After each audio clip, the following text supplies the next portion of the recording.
Uşaqlar, bu gün fizika ümumi sınaqlar toplusunun sınaq üçün izahına baxırıq. Deməli, birinci sualdan başlayaq. Şəkildə 5 müxtəlif cismin sürət vektoru verilmişdir. Hansı cismə nəzərən V sürətlə hərəkət edən cismin sürətinin modulu ən kiçikdir? V sürəti ilə hərəkət edən x ox istiqamətində çəksək, V sürəti x ox istiqamətində, eyni istiqamətdə 4 var. Eyni istiqamətdə sürətlər çıxılır, yəni deməli, bir dənə 4-ümüz var eyni istiqamətdə, yəni cavab 4 olacaq. Bunu necə başa düşə bilərik? Yəni əks istiqamətdə 1-dir, yəni V-yə görə 1-in sürəti onun əksinədir, yəni minus mənfi V1, burada da V plus V1 yazacaq. Ən böyük budur. 2 perpendikulyardır, 5 perpendikulyar bucaq altındadır, yəni bunlar artıq bucaqlara görə müəyyən edəcəyik. Maksimum və minimumluq üçün 4 və 1-i qəbul edirik. 4 istiqamətində sürət deməli çıxılır, 1 istiqamətində toplanır. 2 və 3 istiqamət, 2, 5 və 3-də isə bucaqlar qaydasında tapılır. Yəni bizə ən kiçik dediyinə görə 4 olar. 2. Qaşla bir-birinə bağlı olan disklərin A, B və C nöqtələrinin xətti sürətləri arasında hansı münasibət hansı halda doğru göstərilmişdir? Deməli, A nöqtəsi və C nöqtəsi xətti sürətləri bərabərdir. VA bərabərdir VC. Və bizə B nöqtəsi lazımdır. Bu isə konsentrik çevrələr kimi baxsaq, B-nin radiusu C-nin radiusuna 2 dəfə kiçikdir. Ona görə VC böyükdür VB-dən. Yəni, yekun yaza bilərik. VA bərabərdir VC-yə. Bu da böyükdür VB-dən. C variantı. 3. Tutumları verilən kondensatorlarla şəkildəki dövrə yığılmışdır. X kondensatorun yükü QX, Y kondensatorun yükü QY. Buna əsasən QX-in QY olan nisbətini tapın. Deməli, ardıcıl birləşmədə kondensatorun yükləri bərabər, paralel birləşmədə isə ayrı-ayrı və yekunda toplanacaq. Deməli, QX-inki C üçün, X üçün tutumu C-dir. Bunu Q qəbul etsək, deməli, və bizə QX deyib, yəni QX-ə Q deyək. 2C olan hissədə isə 2Q. Yekunda bu hissənin ümumi yükü, yəni paralel birləşmiş 3Q-dür. Və bu birləşib 2C-yə ardıcıl. Deməli, bunlar QY isə bərabərdir digər 2 paralelin bütövlükdə cəminə, yəni 3Q-yə.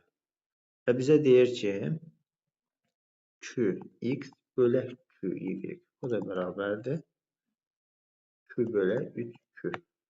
3-də 1. Cavab A variantı. 4. Kütləsi 6 kiloqram olan bir cins çubuq 2 dayaq üzərində şəkildəki kimi tarazlıqdadır. Buna əsasən dayaqların reaksiya qüvvələrinin N1 bölü N2 nisbətini təyin edin. Deməli, biz kütləsi 6 kiloqram verilib ağırlıq mərkəzindən görə mg-ni yazaq. Deməli, 3 buradadır, 3 burada. Deməli, ağırlıq mərkəzi deməli bizə lazım deyildi. Əslində, yəni mg-nin dayağı dəyişə bilər. Burada bir dayaq atsaq, yuxarıya bura N1, bura isə N2 desək və bu tarazlıqdadır. Məlum məsələdir ki, N1 vuraq 1 bərabər olmalıdır. N2 vuraq, deməli 1, 2. Onda N1 bölək N2 bərabərdir. Ən sadə üsul. Yəni, bu qayda tapa bilərik. Digər üsullarda isə məlum məsələdir ki, biz 6 kiloqramı yazılıb 60 Newton edir. Yerində verib qiyməti. İkincini saxlasaq, ikinci N1-i tapsaq. N1 vuraq. 1, 2, 3 bərabərdir. 60 vuraq 2, 120. Onda N1 bərabərdir 40 Newton. Belə addelini ayrı-ayrı tapacaq. Yəni, hər birini ayrılıqda. N2-ni tapmaq üçün 60 Newton. Bunda dayağı N2-ni hesablayıram. Bir dayağını əsas götürürəm. N2 vuraq. Deməli, 1, 2, 3, bərabərdir 60 vuraq 1, yəni 60. N 2 də bərabərdir 20 Newton. Yekunda ikisi birdə 60 Newton verməlidir onsuz bizə. Və N1 40, N2 20. N1 bölək N2 bərabərdir 40 bölək 20. Bu da bərabərdir 2. Bunu belə yazmaqda məqsədim budur ki, bizdən fərqli tipli məsələlər ola bilər. Yəni N1, N2-ni cəmin ayrıqda soruşar və yaxud da ki, başqa bir situasiyalarda misallar ola bilər deyə həllim tam getdim. Deməli, 5. PV koordinatlarında verilmiş kütləvidə qazın halının dəyişmə qrafikləri göstərilmişdir. Buna əsasən aşağıdakı fikirlərdən hansıları doğrudur? 1-2 hiperbola əhrisidir. Deməli, hiperbola əhrisidirsə, deməli bizə 1-2 izoterm əhrisidir. Yəni izotermikdir. BT bərabərdir konstantdır birinci hissədə. 1-dən 2-yə. 1-2 qazın daxili enerjisi azalır. Temperatur dəyişmir. Verilmiş kütləli sözü də var. Deməli, olmaz. 1 səhvdir. 2-3 hissədə xarici qüvvələr qaz üzərində müsbət iş görür. 2-3 hissəsində qazın həcmi artır. Qazın həcmi artanda qaz iş görür. Xarici qüvvələr mənfi iş görür. Ona görə 2 də olmaz. 3-4 hissəsində qazın daxili enerjisi artır. 3-4 hissəsində V konstant. Yəni V konstant izofordur. P artır. Deməli, T də artır. İzofor qızma. Bəli, daxili enerji artır. Yalnız 3. 6.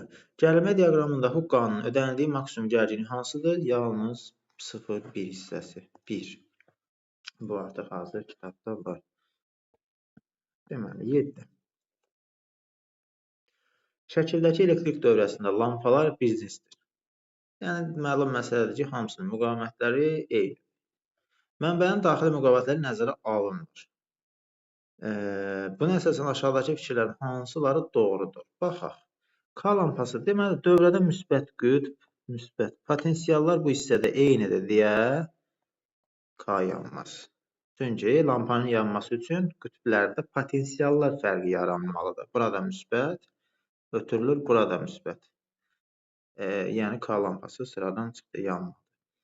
Və L, M yanar və ikisi birlikdə birləşib. Buradan da gələn I cəryanı, buradan da gələn I cəryanı N ötürülür. N ən parlaq yanar. Ən parlaq yanan N-dir. Elə ki, doğrudur. L və M lampaların parlaqlığı K lampası yanmaz. Elə bu da doğrudur. L və M lampaların parlaqlıqları eynidir. Bəli. 1, 2, 3. Yəni E variantımız doğru olur. 8. Sürtünmə əmsalı 0,4 olan səthdə 5 kq kütləli cisim şəkildə kimi F40 Newton qüvvə ilə dartılır. Cisim hərəkət etmədiyinə görə ona təsir edən sürtünmə qüvvəsini hesablayın. Cisim hərəkət etmirsə, sürüşmə sürtünmə qüvvəsi 0-a bərabər. Yəni sükunət sürtünmə qüvvəsidir. Sükunət sürtünmə qüvvəsi F-in deməli paralel toplanan lazımdır bizə. F sükunət sürtünmə. Paralel toplananı F paralel bərabərdir.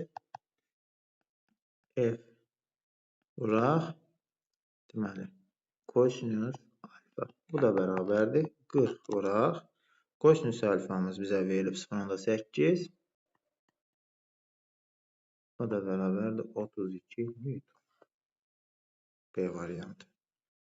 Hərəkət etmir sözü deməli bizə əsas oldu.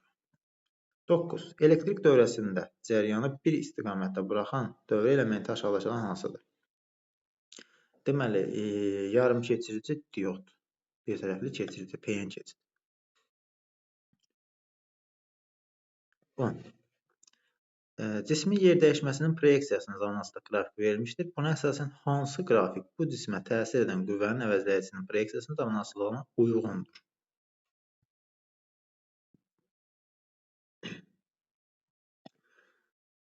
Variantlara baxmadan birinci özümüz müəyyən eləyək. Deməli, F-in, F-in D-dən asılıdır.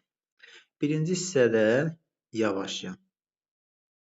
Yavaşlayan hərəkətdə cisim X ox istiqamətində yavaşlayırsa, qüvvə X oxunun nəticisi nədir? Bu birinci hissə. Sonra düz xətt deməli dayanıb. Cisim dayanıb. Dayanıbsa qüvvə sıfıra bərabərdir. Əvəzləyici qüvvə sıfırdır. Sonra x oxun nəfsi istiqamətində yeyinləşən hərəkət eləyir. Deməli təzədən bir x oxun nəfsi istiqamətində. Bizə bu variant 11. Sabit təzyiqdə verilmiş kütləli qazın mütləq temperaturu 40% artdıqda onun sıxlığı necə dəyişər? Deməli 40% artmaq 1,4 dəfə artmaq deməkdir. İndi baxaq. Verilmiş kütləli sabit təzyiqdə P bərabərdir konstant izobar proses gedir. Temperatur artır. İzobar qızma. İzobar qızanda həcm də artır. Temperatur da artır. Eyni qədər artır. 1,4 dəfə həcm artır. Deməli, sıxlığımız həcmdən tərs asılıdırsa, sıxlıq 1,4 dəfə azalar. A variantı. Şəkildəki dəyişən cəryan dövrəsində gərginlik U bərabərdir. 80 sinus omega T qanunu ilə dəyişir. Ampermetrin göstərişi 1 amper olduğuna görə dövrədəki induktiv müqaviməti hesablayın. Deməli, ampermetrimizin göstərişi təsir edici qiymətdir. İnduktiv müqavimət XL bərabərdir omega L. İndi bizdə XL omega L tapmaq üçün bu düstur bizə bir şey iş vermir. Yəni bizdə işə yaramır. Biz nə edəcəyik? Ohm qanununa gedəcəyik. XL bərabərdir U böl I. U-nun da təsir edici qiyməti, I-nin də təsir edici qiymətindən istifadə edirik. Deməli, U-nun təsir edici, U-nun bizə maksimal qiymət verilib 80. Onda U təsir edici bərabərdir. UM bölək kök altda 2. O da bərabərdir 80 bölək kök altda 2. 80 bölək kök altda 2. İ'mizin qiyməti ilə onsuz ampermetrin göstərir təsir edici qiymətdir. Bölək 1. XL bərabərdir 80 bölək kök altda 2. Məxrəc kökdən azad eləyək. 80 vur kök altda 2. Kök altda 2 vur 2. 2. 40 kök altda 2. C variantı. 13. Yəni burada kök altda 2-yə vur kök altda 2. Kök altda 2 belə yazdıq. Məxrəci və sürəti kök altda 2-yə vurduq. 13. 15 Selsi temperaturda həcmi 3 metr kub olan havada 9 qram su buxarı olarsa, havanın nisbi rütubəti neçə faiz olar? Nisbi rütubət fi bərabərdir. Rho bölək rho 0 vuraq 100%. Havadakı mütləq rütubəti tapaq. Öncə havada həcmi verilib, su buxarının miqdarı verilib. Biz buna görə rho bərabərdir. M bölək V. Havadakı su buxarının qramlarla ifadəsini tapmış olduq. Deməli, 9 bölək 3. Deməli, qram bölək metr kub. Gətirib fi də yerinə yazıb. Fi bərabərdir. 3 bölək. Fi rho 0-ın qiyməti 12 verilib. 15 Selsi temperaturda doymuş su buxarının sıxlığı 12-yə vuraq 100. 25%. Cavab D. 14. Deməli, 14-cü sualda deyir, mərkəzi O nöqtəsi olan yüklü kürənin X və Y nöqtələrinin potensiallar nisbətini tapın. Potensiallar bu nöqtələrdə bərabərdir. Bunun səbəbi necədir? Gəlin buna bir dənə izahla baxaq.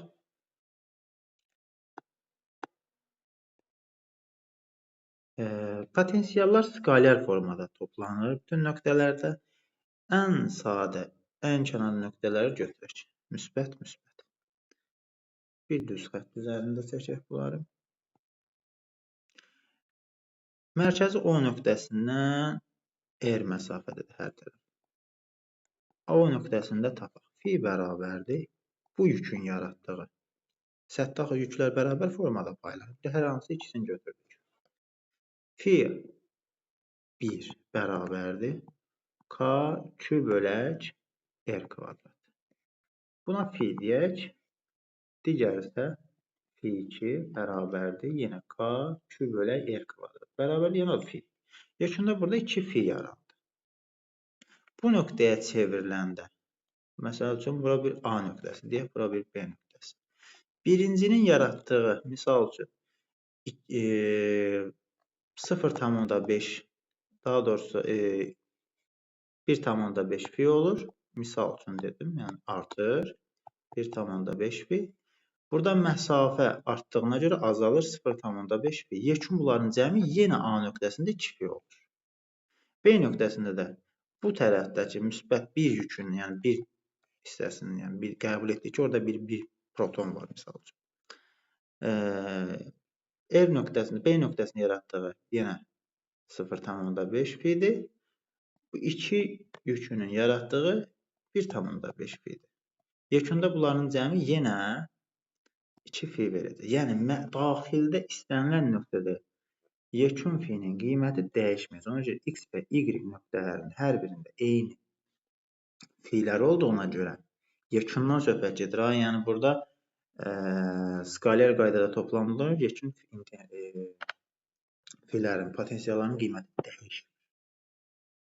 Y variantı. Səthdən uzaqlaşdıqca isə fi bərabərdir K2 bölək R qədər azalır. Bu şərti ilə, yəni dediyim, yəni bu formaya görə müəyyən olur. 11. Ekvatorda kütləsi M olan, çəkisi P olan cisim qütblərə aparılır. M kütləsi və P çəkisi necə dəyişər? M kütləsi və P çəkisi necə dəyişər? Yer ellips formasındadır. Çox çabuk bir ellips oldu. Ekvatorda radius R ekvator, qütblərə doğru R qütb deyək. R ekvator böyükdür R qütbdən. Onda J bərabərdir Jm bölək R kvadratdır. Üstünə görə R ilə tərsdir. Ekvatorda ən kiçik, qütblərdə ən böyükdür. P də bərabərdir mj olduğuna görə kütlə dəyişməz. Kütlə ətalət ölçüsüdür. Nə J-dən, nə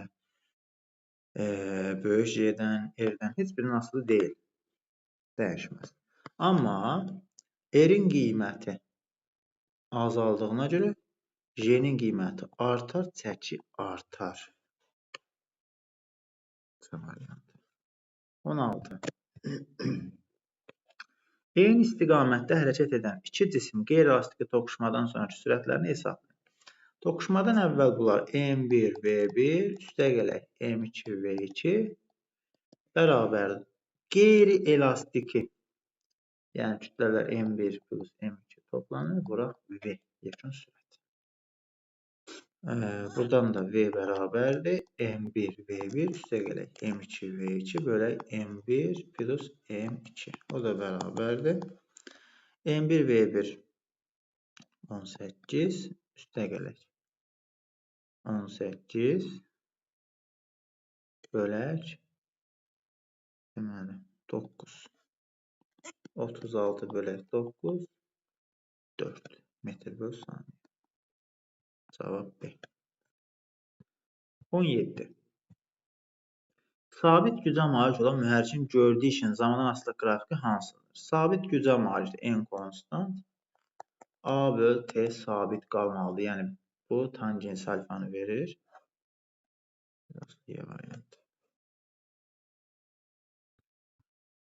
Eyni kütləli 3 cismin suyun üzərində üzür. Cisimlər tərəfindən Arximet qüvvələri arasında hansı münasibət doğrudur? Hər biri üzür.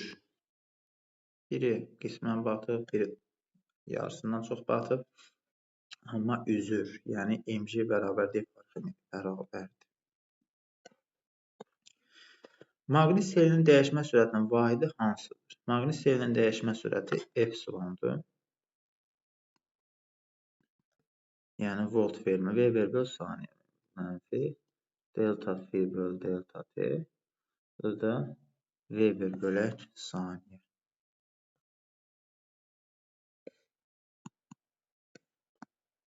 20. Cisim O tarazlıq vəziyyəti ətrafında rəqs edir. Rəqsin amplitudu A-ya bərabərdir. Vektorun hansı nöqtəsində cismin təcili ən kiçik qiymət alır?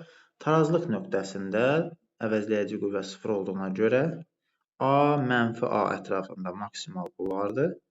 Amplitud nöqtələri. Deməli, 3 nöqtəsi tarazlıq vəziyyəti olur. Təcil minimum 0-dır yəni. 21. Elektronun sürətinin modulunun zamanı asılı qrafiki verilir. Hansı zaman intervalında elektromaqnit dalğalar şüalanır? Elektromaqnit dalğaların şüalanması üçün bir yük qiyməti olmalıdır, yəni müsbət və ya mənfi. Bir də yük təcillə hərəkət etməlidir, dəyişən sürətlə hərəkət etməlidir. 1 və 2, 3 olmaz. Təcil 0-dan fərqli olmalıdır, yəni. Düşmə və qayıtma bucaqlarının cəmini hesablayın. Deməli, biz işığın qayıtma qanununa görə bir dənə normal çəkək burada. 90 dərəcə perpendikulyar səthdən qaldırdıq. Düşmə bucağı 60 dərəcə. Qayıtma bucağı 60 dərəcə. Düşmə və qayıtma bucaqlarının cəmi, daha doğrusu 50 dərəcə, 60 nə idi? Düşmə və qayıtma bucaqlarının cəmi 100 dərəcə olur. Faiz nə idi? Y variantı. 23. Aşağıdakı şüaların tezlikləri arasında hansı münasibət doğrudur? İşığın deməli dispersiya hadisəsindən yadımıza salsaq, ən çox sınan şüa bənövşə idi. Ən az sınan deməli qırmızı idi.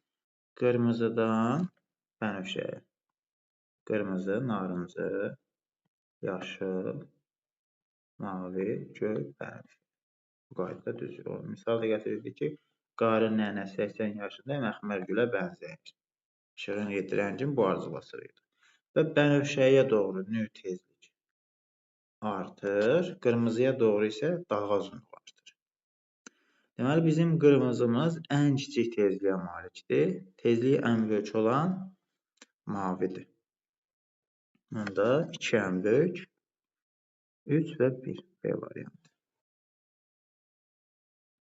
24. Fotonun enerjisinin onun tezliyi ilə asılı qrafiki hansıdır? Fotonun enerjisi deməli, Y bərabərdir H növ ilə düz asılıdır. Tezliyi ilə düz asılıdır. Y variantı. 25. Bir cisim maqnit sahəsində ipdən asılmış cəryanlı düz naqil tarazlıqdadır. Naqildən axan cəryan şiddəti artdıqda. Biz burada MC aşağı amper qüvvəsinin təyin ediləcək sol əl qaydası ilə. Deməli, sol əlimizdə bu formada tutaq.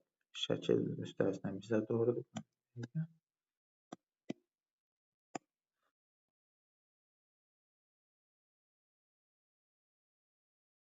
Baş barmağımız aşağı yönəlir.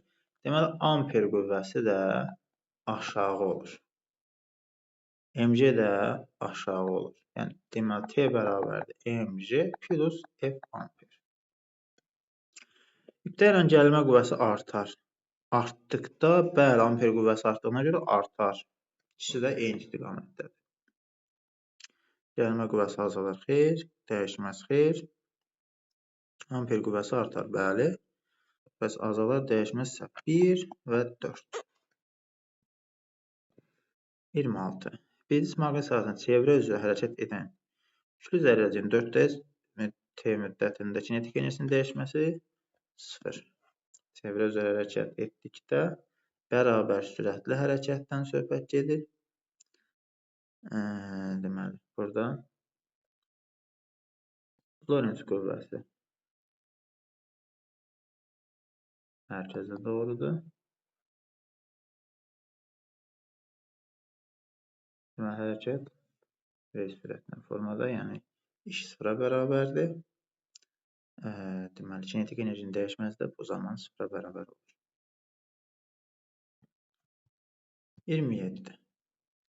Kütləsi 0,5 kiloqram olan suya nə qədər istilik miqdarı verilməlidir ki, onun 20 Selsi temperaturdan 100 Selsi temperatura qədər qızdırmaq olsun.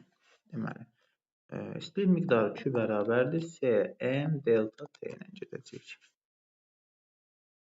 Bu da bərabərdir 4200 vuraq 0,5 vuraq delta T'miz 20 dərəcədən 100 dərəcəyə, yəni 80. O da bərabərdir. Deməli, 168 min. O da 168 kilojoule. 168. Gəldik situasiya suallar. Deməli, bismut izotopunun 1 alfa və 3 beta mənfi çevirməsindən sonra Y elementi alınır. Y elementinin yük ədədini tapın. Deməli, 83, 211, bir dəfə alfa çevirməyə məruz qalır. X elementi ayrılsın. Deməli, helium 2, 4, 81, deməli, 207. X elementi təzədən 3 dəfə beta mənfiyə məruz qalacaq. 81, 207, 3 beta mənfi. Y elementi alınır. Beta mənfidə elektron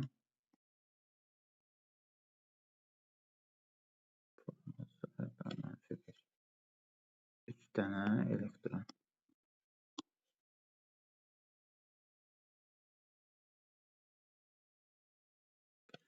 Formada götürsək, deməli 81 yük ədədlərinin saxlanmasına görə 84 olmalıdır. Yəni plus 1-dir, burada plus 3 olur. Yuxarıda isə kütlə ədədi dəyişməz. 207 olaraq qalacaq. Çünki beta çevirmədə yük ədədi dəyişir, kütlə ədədi dəyişmir. İndi bizdə Y elementinin yük ədədi 84 oldu. Sonra Y elementinin kütlə ədədi 207. Alınan Y elementi bir dəfə də alfa çevirməyə məruz qalarsa, bu zaman alınan Z elementinin yük ədədini tapın. Deməli, Y elementi 84, 207. Təzədən bir də alfa çevirməyə məruz qalsın. Z elementi üstə gələk. Helium 2, 4. Z elementinin 82, 200, deməli 3. Bizə də Z elementinin yük ədədini soruşur. 82. Belə. Bunlar da sınaq üçün əllərinə bax.